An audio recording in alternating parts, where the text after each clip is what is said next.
সূর্যাস্তের খানিক পূর্বে খালিদ বিন ওয়ালিদ, কাকা বিন আমর, মুসান্না বিন হারেসা, মুয়ান্না, মাসুদ এবং আরও কয়েকজন সালার একটা বড়সড় তাঁবুতে বসেছিলেন। লড়াইয়ের পূর্বে এ তাঁবু ছিল ইরানি সিপাহ সালারের বিশ্রাম কেন্দ্র। সোনা চাঁদির বর্তন, রেশমের পর্দা, মূল্যবান কার্পেট মোড়া মেঝে, সবখানেই ছিল অনারবের বিলাসিতার আধিক্য। পরবর্তী অভিযান সম্পর্কে সালারদের হেদায়েত দিচ্ছিলেন খালিদ বিন ওয়ালিদ। তাঁবুতে প্রবেশ করল হাসান।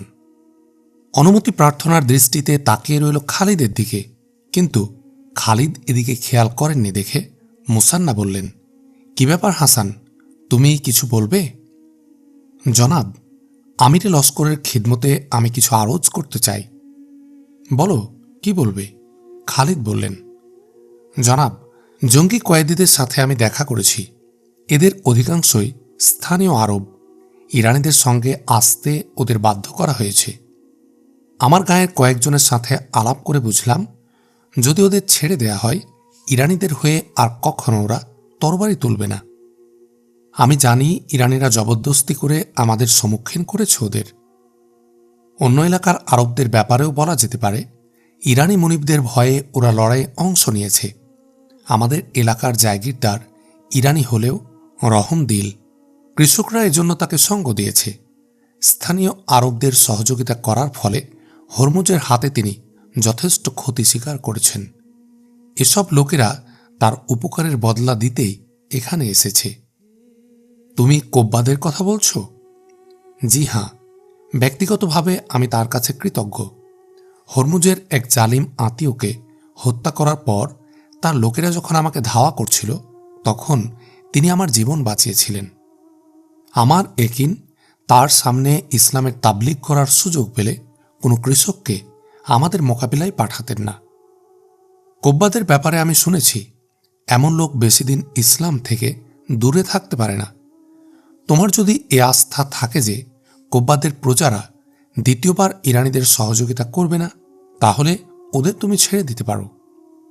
জনাব, কয়েদিদের ছেড়ে দিয়ে তাদের সাথে কয়েকজন মুবাল্লিগ পাঠালে ভালো হয়। কমপক্ষে আমাদের এলাকা তাবলীগে দ্বীনের জন্যে অত্যন্ত উর্বর। তোমার কি বিশ্বাস, আমাদের মুবাল্লিগরা তোমাদের ওখানে স্বাধীনভাবে দ্বীনের তাবলীগ করতে পারবেন? হ্যাঁ, এ ব্যাপারে আমি পরিপূর্ণ আস্থাশীল। এই লড়াইয়ের পর সেসব জালেম জমিদারদের কর্তৃত্ব খতম হয়ে গেছে, যারা বাধা দিত ইসলাম প্রচারে। বহুত আচ্ছা, এ দায়িত্ব আমি তোমার উপর সমর্পণ করছি। কাল ভোরেই তোমার সাথে কয়েকজন মুবাল্লিগকে পাঠিয়ে দেব। এদের জন্য স্থানীয় লোকদের সহযোগিতার ব্যবস্থা করবে তুমি। যেসব এলাকায় তোমরা সফল হবে, তার ব্যবস্থাপনার দায়িত্ব হাতে নেবে। ইসলাম প্রসারের সাথে সাথে তোমার দায়িত্বের পরিধিও বেড়ে যাবে। আমি দেখেছি তুমি একজন ভালো সিপাই। তোমার ব্যাপারে মুসান্নার কথা শুনে আমি বুঝেছি তুমি ভালো একজন সংগঠকও হতে পারবে। জনাব, আপনার হুকুম আমি পালন করব, কিন্তু আগামী লড়াইগুলোতে একজন সিপাহের জিম্মাদারি আদায় করার সুযোগ আমি আশা করব।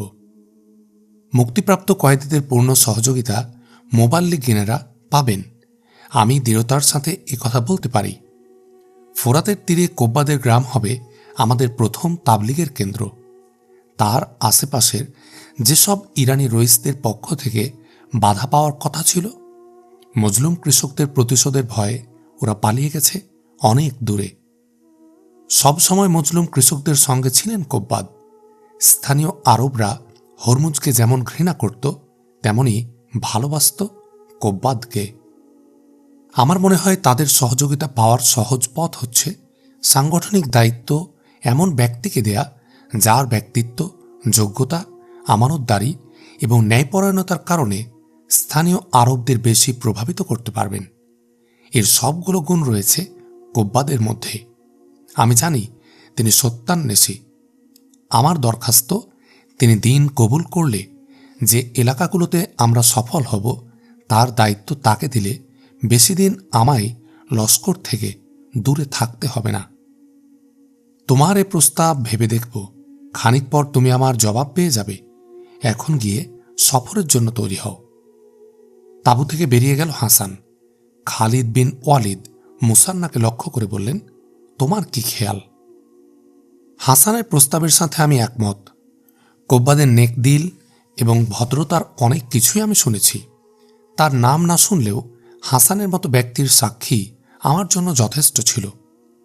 কোব্বাদ যদি একজন ভালো সংগঠক হন এবং স্থানীয় আরবরা যদি তার ন্যায় ও ইনসাফে খুশি থাকে, তবে তার খিদমতের ফায়দা আমাদের জরুরি। শুধু ইরাকই নয়, গোটা ইরান জয় করাই আমাদের মাকসাদ। এ বিজয়ের সুফল ভোগ করার জন্য বিস্তীর্ণ সাম্রাজ্যের সর্বত্র কোব্বাদের মতো ব্যক্তিদের সহযোগিতা হাসিল করতে হবে। আমার বিশ্বাস, জুলুমকে যারা জুলুম মনে করে ওরা বেশিক্ষণ ইসলাম থেকে দূরে থাকতে পারে না। ঠিক আছে, হাসানের সাথে দেওয়ার জন্য 10 জন মোবাল্লিগ ঠিক করো। এ সময়ে কোব্বাদের নামে আমি চিঠি লিখাচ্ছি। হাসানের ধারণা সঠিক হলে দরিয়া পার পর্যন্ত এ বিস্তীর্ণ এলাকা তাকে সোপর্দ করা হবে। ইরাক কবজা করার পর এমন লোকদেরই দরকার আমাদের, যারা আরবদের সম্মিলিত আস্থা বহাল রাখতে সক্ষম। বেলা দ্বিপ্রহর। ঘোড়া ছুটিয়ে আঙ্গিনায় প্রবেশ করল মিয়ানদাদ। কয়েকজন চাকর ছুটে এসে জমা হলো তার পাশে। মিয়ানদাদের চেহারা ধুলো মলিন। ঘোড়া থেকে লাফিয়ে নেমেই প্রশ্ন করল, কাউস কোথায়? জি, সে তো ভেতরে। ঘোড়ার লাগাম ধরে জবাব দিল এক গোলাম। হুকুম হলে তাকে ডেকে দিই? না, তাকে ডাকার দরকার নেই। 4টি ঘোড়া প্রস্তুত করে নদীর ওপারে নিয়ে যাও। এ ঘোড়া এখানেই থাকুক। মাল্লাদের বলো নদীর পাড়ে আমাদের জন্য অপেক্ষা করতে। গায়ে যাদের পাও ডেকে নিয়ে এসো। উৎকণ্ঠিত চাকর বলল, জনাব, খবর ভালো তো? আপনাকে খুব পেরেশান দেখাচ্ছে। মিয়ানদাদ গর্জে উঠল, বেকুব, এখন কথা বলার সময় নয়। দ্বিতীয়বার প্রশ্ন করার সাহস হল না গোলামের। দ্রুত অন্দরের দিকে এগোল মিয়ানদাদ। কোব্বাদের কামরায় প্রবেশ করল মিয়ানদাদ। দেখল মাহবানু ঝিমুচ্ছে পিতার বিছানার পাশে একটা চেয়ারে বসে। ফরাসে হাঁটু গেড়ে বসে কোব্বাদের পা টিপছে কাউস। কোব্বাদের দুচোখ বন্ধ। মিয়ানদাদকে আচানক কামরায় ঢুকতে দেখে থেমে গেল কাউসের হাত। দাঁড়িয়ে পড়ল ও। আব্বাজান ঘুমিয়ে আছেন? প্রশ্ন করল মিয়ানদাদ। না, মাথা হেলিয়ে জবাব দিল কাউস। আজ তার অবস্থা খুবই খারাপ। কোব্বাদ আর মাহবানু প্রায় একই সঙ্গে ভয় আর পেরেশানি নিয়ে চাইল মিয়ানদাদের দিকে।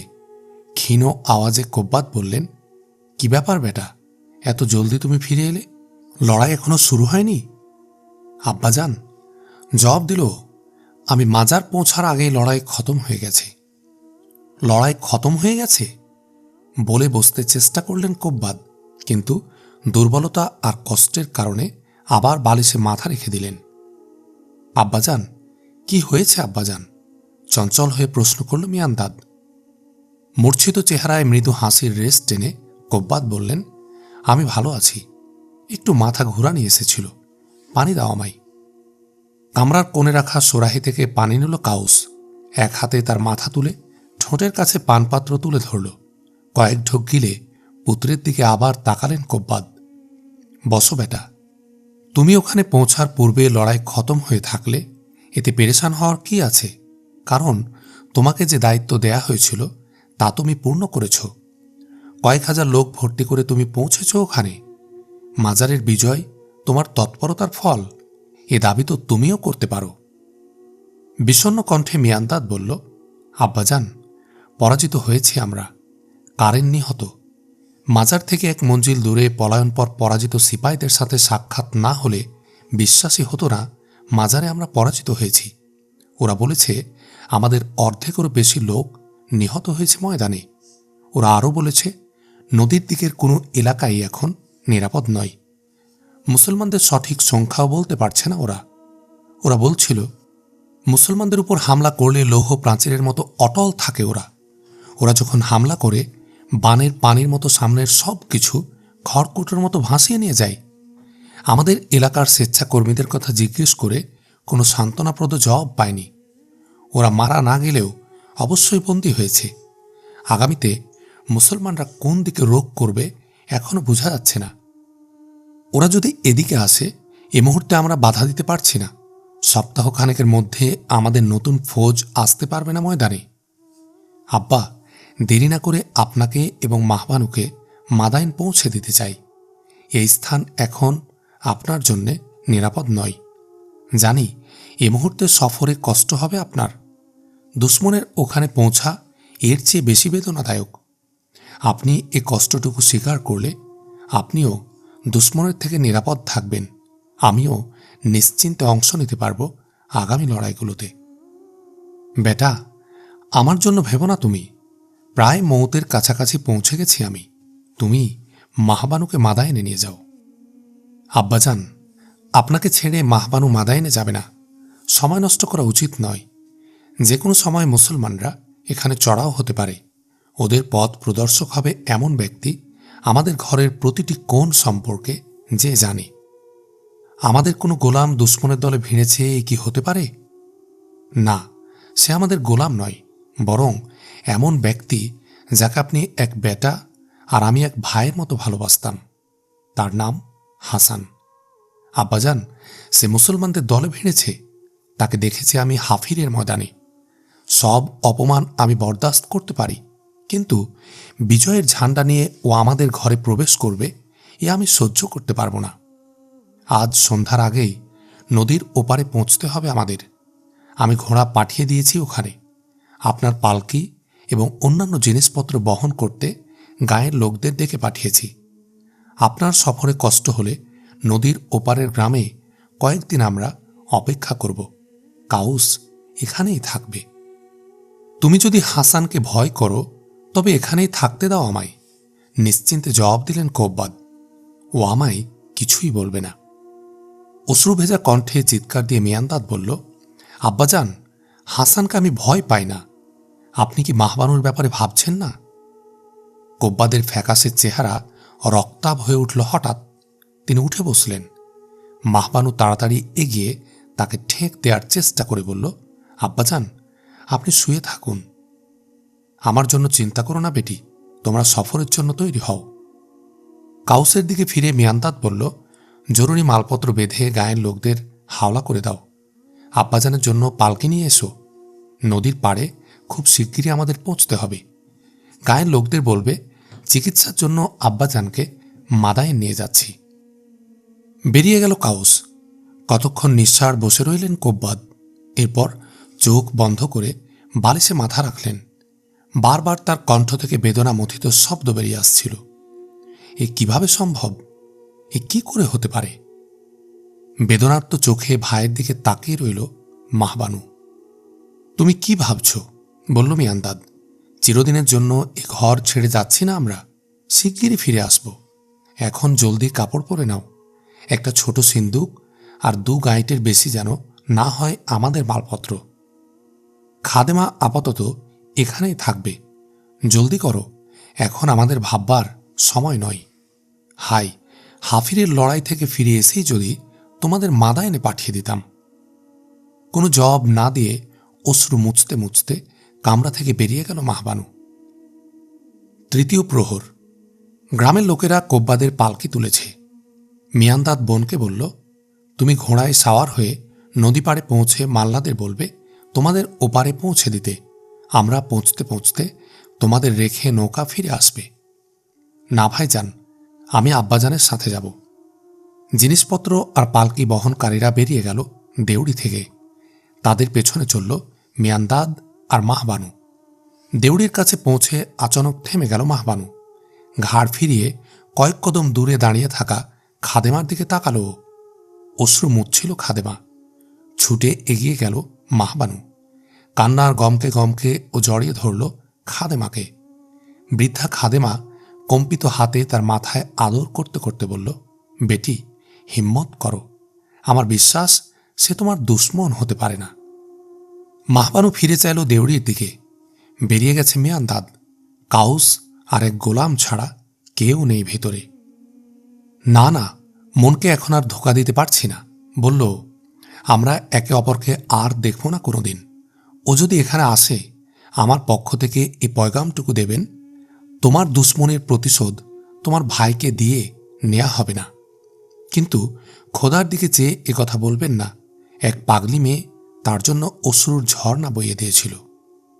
মাহবানু কি করছো তুমি?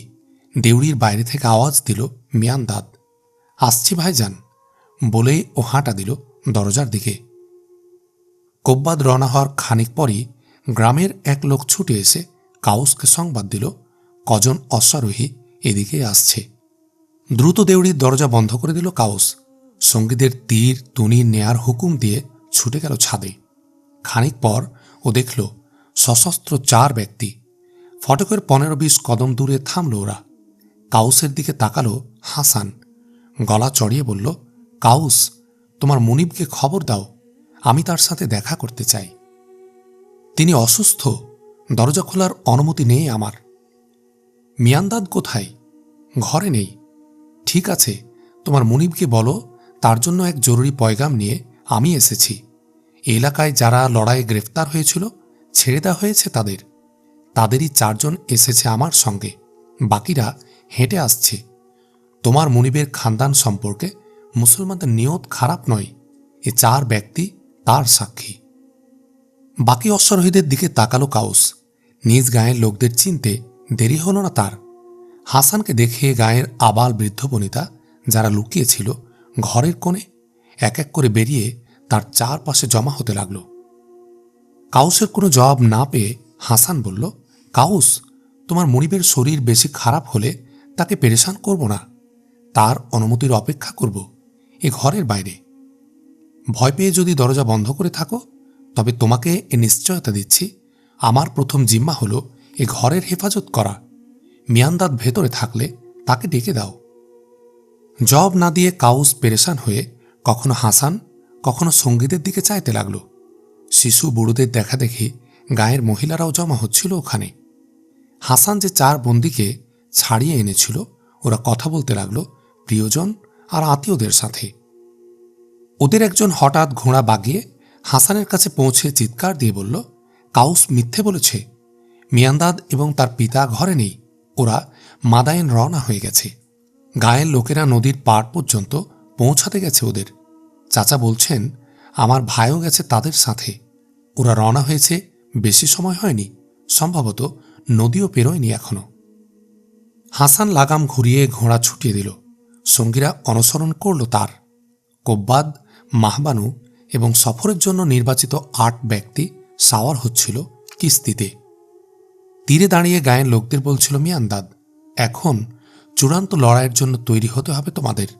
এবার সমগ্র শক্তি দিয়ে দুশ্মনকে হামলা করব। এখনও মুসলমানরা দেখেনি আমাদের হস্তিমুখ। বিরাট বিজয়ে অংশ নিতে তোমাদের প্রস্তুত থাকতে হবে। আব্বার অবস্থা দেখছ তোমরা, ওর চিকিৎসার জন্য ভালো ডাক্তার প্রয়োজন। তাকে মাদায়েন পৌঁছে দিয়ে নিশ্চিন্তে অংশ নিতে পারব লড়াইয়ে। তাড়াতাড়ি ফিরে আসবো আমি। আমার অনুপস্থিতিতে তোমাদের চেষ্টা হবে তলোয়ার ধরতে সক্ষম সবাইকে একত্রিত করা।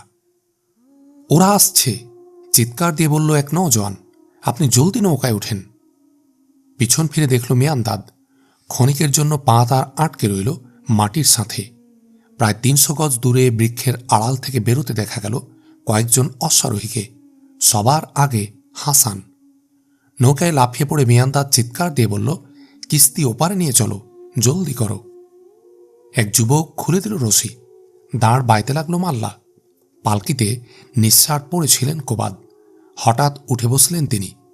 তীর তুলে নিল মিয়ান্দাদ। সঙ্গীরা তুলে নিল তরবারি। বেদনাবিধুর মাহবানু কখনো পিতার দিকে, কখনো মিয়ান্দাদ, আবার কখনো দ্রুতগামী অশ্বারোহীদের দিকে চাইতে লাগল পেরেশান হয়ে। সঙ্গীতের চেয়ে প্রায় 50 কদম এগিয়েছিল হাসান। এক হাত উঁচিয়ে রেখেছিল ও। যখন নদীর পাড়ে পৌঁছল, নৌকা চলে গেছে তখন 15-20 গজ দূরে। ও চিৎকার দিয়ে বলল, থামো মিয়ান্দাদ, আমার কথা শোনো, আমি হাসান, তোমাদের কোনো ভয় নেই, তোমাদের হেফাজতের জিম্মাও নিচ্ছি আমি। কিস্তি থেকে সনসন আওয়াজে ভেসে এলো এক তীর, বিঁধল তার বাম হাতে। ততক্ষণে নদীর পাড়ে চলে এসেছে হাসানের সঙ্গীরাও। দেরি না করে ধনুতে তীর চড়ালো ওরা। হাসান তাদের দিকে তাকিয়ে চিৎকার করে বলল, খবরদার, ওদের হামলা করবে না। এক ঝটকায় হাত থেকে তীর খুলে ছুঁড়ে ফেলল।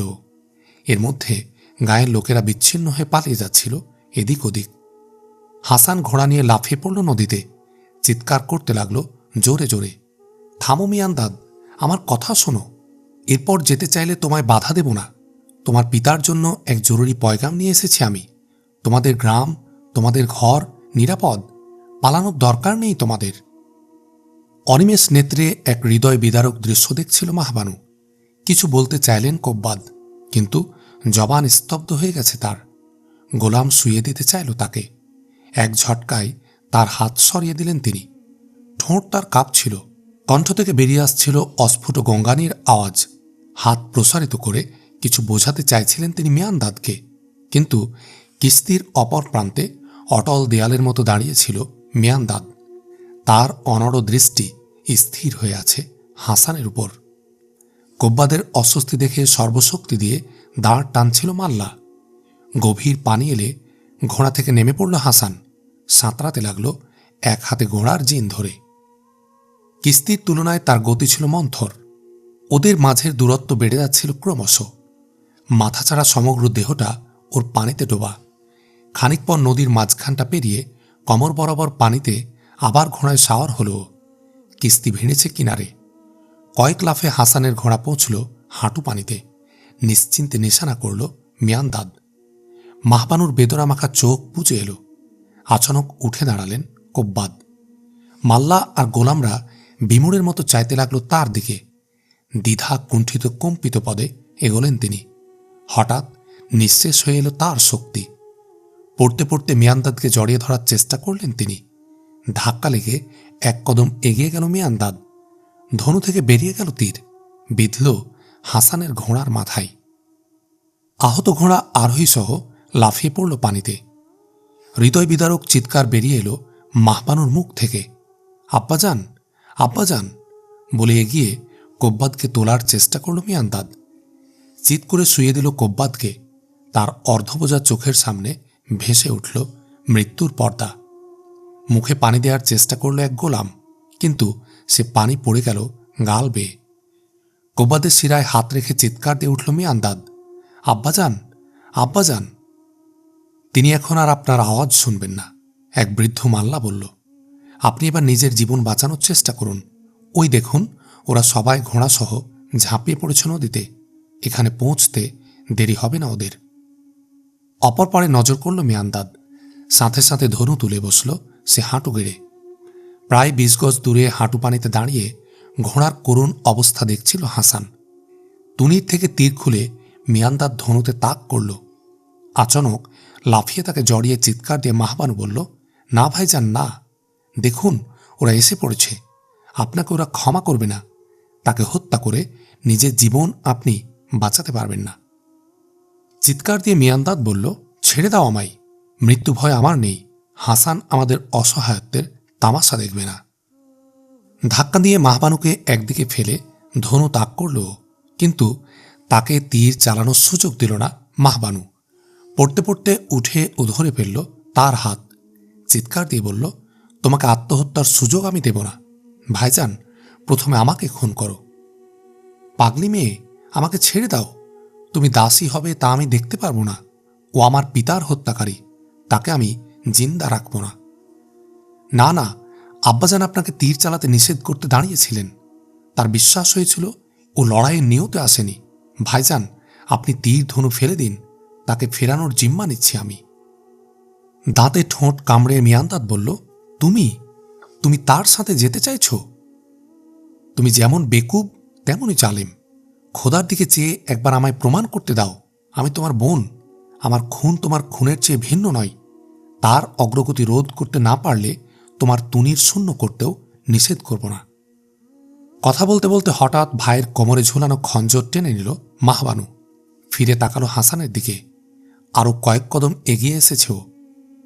খঞ্জরের অগ্রভাগ নিজের বুকে লাগিয়ে মাহবানু চিৎকার দিয়ে বলল, যদি তুমি আর এক কদম এগিয়ে আসো, কিস্তিতে দেখবে আমার লাশ।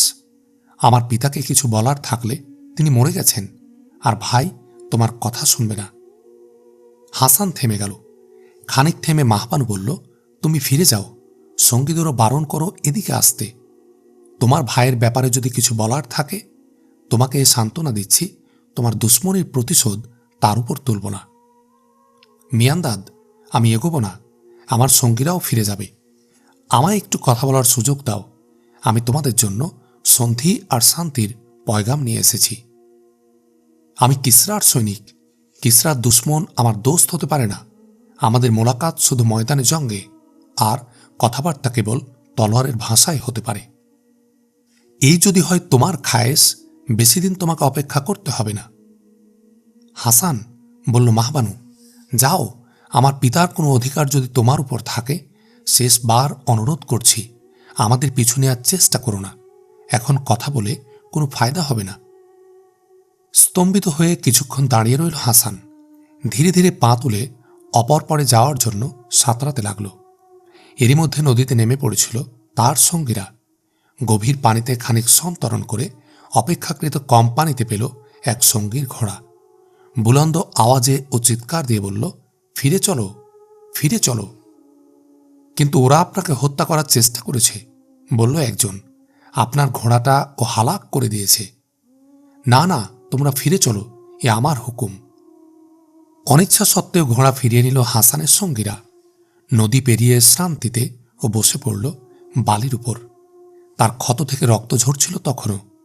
তাড়াতাড়ি এক ব্যক্তি নিজের পাগড়ি ছেড়ে জখমে ব্যান্ডেজ করতে করতে বলল, আমি হয়রান হচ্ছি। আপনি ওদের ধাওয়া করার অনুমতি দেননি কেন? দেখুন, ওরা এখনও নদীর পাড়ে বসে আছে। অনুমতি দিলে সহজে ওদের গ্রেফতার করা যায়। আমরা ওদের গ্রেফতার করতে আসিনি। কিন্তু ওরা তো আপনার কথা শুনতেই রাজি নয়, বলল আরেকজন। বিষণ্ণ কণ্ঠে বলল হাসান, সম্ভবত কথা বলার উপযুক্ত সময় ছিল না।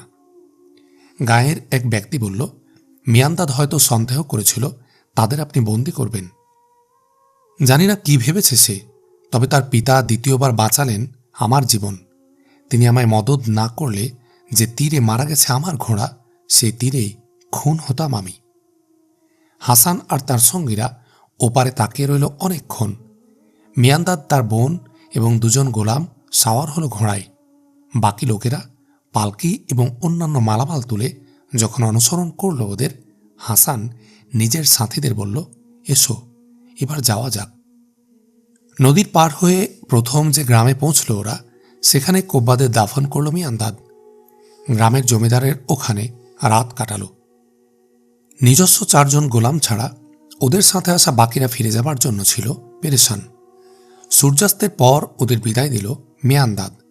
নিজের এক গোলামকে সাথে দিয়ে বলল, গায়ের পরিস্থিতি জেনে রাতেই তুমি ফিরে এসো। রাতের শেষ প্রহরে গোলাম ফিরে এসে বলল, গা বিলকুল নিরাপদ। আপনার ঘরের বাইরের খোলা ময়দানে তাঁবু খাটিয়েছে মুসলমানরা। সন্ধ্যার দিকে গায়ের যেসব লোকেরা মাজারে বন্দী হয়েছিল তারা ফিরে এসেছে। ওদের আগমনে ভয়ভীতি দূর হয়ে গেল লোকদের। ওরা বলছে, মুসলমানরা আমাদের দুশ্মন নয়, বরং জালিম হুকুমতের গ্রাস থেকে বাঁচাতে এসেছে আমাদের। তাদের কাউকে তুমি দেখেছ? প্রশ্ন করল মিয়ান্দাদ। জনাব, কয়েকজনকেই দেখেছি আমি। প্রথমটায় লুকিয়ে এক কৃষকের ঘরে গেলাম। এরপর দেখলাম ওখানে আমার কোনো বিপদ নেই। মুসলমানরা ঘোষণা করেছে এ এলাকার লোকদের জানমাল, ইজ্জত আবরুর মুহাফেজ আমরা। এতে ভয়ে জঙ্গলে লুকিয়ে পড়া লোকেরাও ফিরে এসেছে। এসব অবিশ্বাস্য লাগছিল আমার কাছে। এক ঘরে গিয়ে কথা বললাম ফিরে আসা কয়েদিদের সাথে। ওরা বলল, শুধু আমাদের গায়ের লোকদেরই নয়, মুসলমানরা সকল আরব কয়েদিদের ছেড়ে দিয়েছে। আপনি অকারণে ঘর ছেড়ে এসেছেন, এজন্য গায়ের লোকেরা দারুণ আফসোস করল। ওরা বলছিল, আপনি আবার ফিরে গেলে মুসলমানদের পাবেন উৎকৃষ্টতম বন্ধুরূপে। মনিবের মৃত্যুতে ওরা দারুণ দুঃখিত। চঞ্চল হয়ে মিয়ান্দাদ বলল, কিন্তু আমি তোমাদের সবাইকে আব্বাজানের মৃত্যুর কথা বলতে নিষেধ করেছিলাম। জনাব, আমাদের পূর্বেই নৌকার মাল্লারা গায়ের লোকদের এ কথা বলে দিয়েছে। আমাদের মধ্যে কেউ বলেছে রাতে আপনি এ গায়ে থাকবেন। কয়েক ব্যক্তি প্রস্তুতি নিয়েছিল আপনার কাছে আসার জন্য। ওরা আমাকে মুসলমানদের সালারের কাছে নিয়ে যেতে চাইছিল। রাত অধিক হয়েছে, সকালে দেখা যাবে বলে আমি তা প্রত্যাখ্যান করেছি। ভয় হচ্ছে মুসলমানরা হয়তো আবার আপনার পিছু নেয়ার চেষ্টা করবে। মিয়ান্দাদ ফিরল মেজবানের দিকে। মুসলমানদের সালারকে আমি জানি। হত্যা না করে সে চায় আমাদের জীবিত গ্রেফতার করতে। নদী পেরোতে তাকে যদি এই ধারণা না দিতাম যে শেষ নিঃশ্বাস পর্যন্ত মোকাবেলা করার ফায়সালা করেছি আমি, তাহলে আমাদের পিছু ছাড়ত না ও। গায়ের লোকেরা আসবে তার সাথে। আমার জন্য আপনি মুসিবতে পড়েন তা আমি চাই না। আমি এক্ষুনি রওনা করব। গরু গাড়িতে আমাদের মালপত্র আপনি মাদায়েনে পাঠিয়ে দেবেন। ইরানের বিরাট লস্করের সাথে খুব শীঘ্রই ফিরে আসব আমি। আমার বোনটাকে তার আগেই মাদায়েনে পৌঁছানো জরুরি মনে করছি। একটু পরেই মিয়ান্দাদ আর মাহবানও বেরিয়ে এলো মেজবানের ঘর থেকে। 4 জন গোলাম ঘোড়ার লাগাম ধরে দাঁড়িয়েছিল দরজায়। মালপত্র চাপানো হয়েছে গরুর গাড়িতে।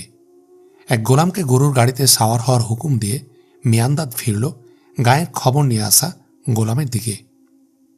তোমাকে আরও একটা গুরুত্বপূর্ণ দায়িত্ব দিচ্ছি। গায়ে ফিরে গিয়ে তুমি বলবে সন্ধ্যার সাথে সাথে আমরা এখান থেকে রওনা হয়ে গেছি। পথে মুসলমানদের দেখা পেলে বলবে কয়েক ক্রোশ এগিয়ে গেছি আমরা। একটা ফৌজি দল আমাদের সাথে সামিল হয়েছে পথে। আমি খুব তাড়াতাড়ি ফিরে আসব। আমার পক্ষ থেকে কাউসকে এই পয়গাম দেবে। গোলামকে বিদায় করে মাহবানুকে ঘোড়ায় বসিয়ে দিল মিয়ান্দাদ। মেজবানের সাথে মোসাফা করে নিজেও সাওয়ার হল। সূর্যোদয়ের সময় দূরের এক বস্তির কুয়ায় পরিশ্রান্ত ঘোড়াগুলোকে পানি খাওয়াচ্ছিল ওরা। মাহবানুর অবসন্ন দেহটা ঝুঁকেছিল ঘোড়ার জিনে। স্নেহভেজা দৃষ্টিতে তার দিকে তাকিয়ে মিয়ান্দাদ বলল, এখান থেকে মাত্র 4 ক্রোশ দূরে আমাদের চৌকি। ওখানে পৌঁছে কিছুক্ষণ আরাম করতে পারবো আমরা। সামনে আমাদের কোনো ভয় নেই। কোনো জবাব দিল না মাহবানু। ঘোড়ার পানি পান শেষে চলতে লাগলো। প্রায় 1 ক্রোশ পথ অতিক্রম করে ঘোড়ার লাগাম টেনে ধরল মাহবানু। তাদের অনুসরণকারী গোলামরাও ঘোড়া থামালো। মিয়ান্দাদ খানিকটা এগিয়ে পিছনে ফিরে চাইল। বোনের কাছে এসে আওয়াজ করে বলল, কি ব্যাপার, তুমি থেমেছ কেন? ভাইজান, একটু ধীরে চলুন, আমি আর পারছি না। ঘোড়া থেকে নেমে মাহবানু মাথা চেপে ধরে বসে পড়ল মাটিতে। বোনটি আমার, তোমার কষ্ট আমি বুঝি, আর একটু হিম্মত করো, এখনো বিপদসীমা অতিক্রম করিনি আমরা। দাঁড়ালো মাহবানু। ঘোড়ার জিনে দুহাতে ভর করে সামলালো দেহের ওজন। ভাইজান, যে ভয়ে আপনি পালাচ্ছিলেন, নদী পেরোনোর পর কেটে গেছে সে বিপদ। আমি বড় ক্লান্ত। মাহবানু, নিজের কারণে নয়, আমি পালাচ্ছি শুধু তোমার জন্য। এখনো যদি তুমি বুঝতে। বলে থেমে গেল মিয়ান্দাদ। গোলামদের দিকে ফিরে বলল, তোমরা ধীরে ধীরে এগিয়ে চলো, আমরা আসছি। হুকুম তামিল করল গোলামরা। ওরা কয়েক কদম দূরে গেলে মিয়ান্দাদ বলল, এতক্ষণে তোমার বোঝা উচিত ছিল আমার সাথে শক্তি পরীক্ষা নয়, বরং তোমাকে গ্রেফতার করাই ওর ইচ্ছে। নদীর পানি আর তীর আমাদের মাঝে বাধা না হলে ও ফিরে যেত না। জঙ্গি কয়েদিদের মুক্তি দেয়া আর গায়ের লোকদের সাথে সম্প্রীতি সৃষ্টি আমাদের ধোঁকা দেওয়ার প্রচেষ্টা ছাড়া আর কিছুই নয়। ও চাই আমরা তার অধিকারভুক্ত হই। আমাদের কৃষকদের ভয়ভীতি এজন্য দূর করেছে যেন নিশ্চিন্তে আমরা ফিরে যাই। সকালে সেই বেকুব যখন বলবে নদীর কয়েক মাইল দূরের বস্তিতে আমরা অবস্থান করছি, 1 মুহূর্ত দেরি না করে ওখানে পৌঁছার চেষ্টা করবে ও।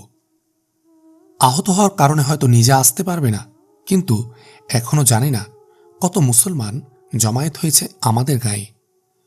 আমার তুনির খালি হলে আমায় হত্যা করবে এ ভয় নেই আমার, কিন্তু তোমাকে বন্দি করে নিয়ে যাবে এ আমি দেখতে পারবো না। ধীরে ধীরে মাথা তুলল মাহবানু। ফিরে তাকালো ভাইয়ের দিকে। রেকাবে পা রেখে ঘোড়ার জিনে বসতে বসতে বলল, ভাইজান, আপনার যদি সন্দেহ হয় বন্দী হয়েও আমি বেঁচে থাকব, তাহলে তুনিরের শেষ তীরটা জমা রাখবেন আমার জন্য। আমি জানি ও আসবে না, কখনো আসবে না ও।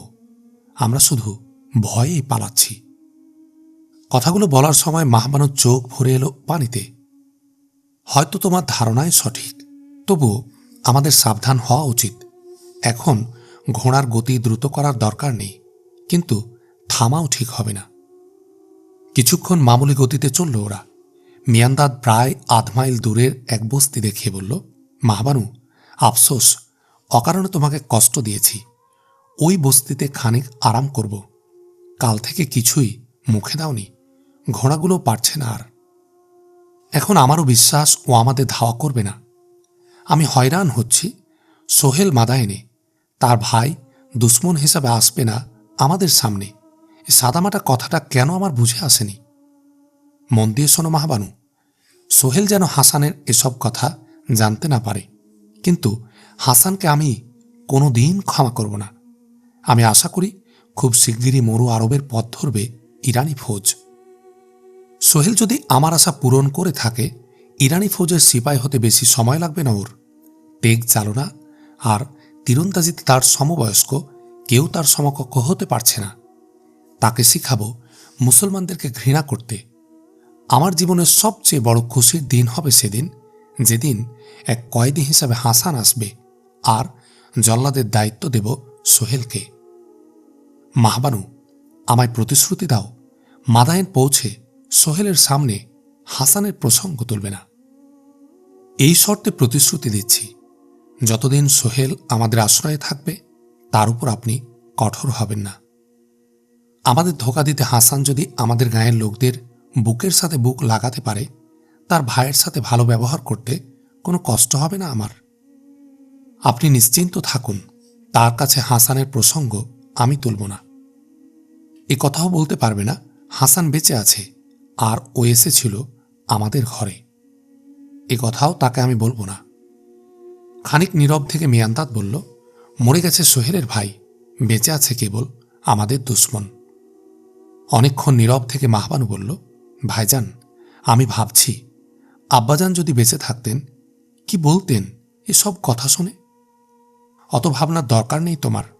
আব্বাজানের রুহের ডাক আমি শুনছি, তিনি বলছেন, তুমি যদি আমার বেটা হয়ে থাকো হাসানকে ক্ষমা করো না। কিন্তু ভাইজান, তীর ছুটতে আপনাকে বাধা দেওয়ার চেষ্টা করেছেন তিনি। উঠার পূর্বে বলতে চাইছিলেন কিছু, নিজের চোখে আমি দেখেছি। ঠোঁট তার নড়ছে, কিন্তু রুদ্ধ হয়েছিল তার জবান। হাসান আমাদের ধাওয়া না করলে এ বিপদ আসত না তার। তিনি মুসলমানদের প্রতিশোধ থেকে বাঁচাতে আমায় তীর ছুটতে বাধা দেওয়ার চেষ্টা করেছেন। সম্ভবত তারও এ খেয়াল এসেছিল যে সোহেলের কারণে ও আমাদের হামলা করবে না। শেষ নিঃশ্বাস পর্যন্ত হয়তো তিনি ভাবছিলেন, আমাদের ঘরে যাকে আশ্রয় দিয়েছি এত নীচ সে হতে পারবে না। মৃত্যুর সময় তার সবচেয়ে বড় এবং সর্বশেষ বেদনা ছিল জাহাদাদের দোস্ত, যাকে তিনি পুত্রর মতো স্নেহ করতেন, মুসলমানদের লস্কর নিয়ে দখল করতে এসেছে আমাদের গ্রাম।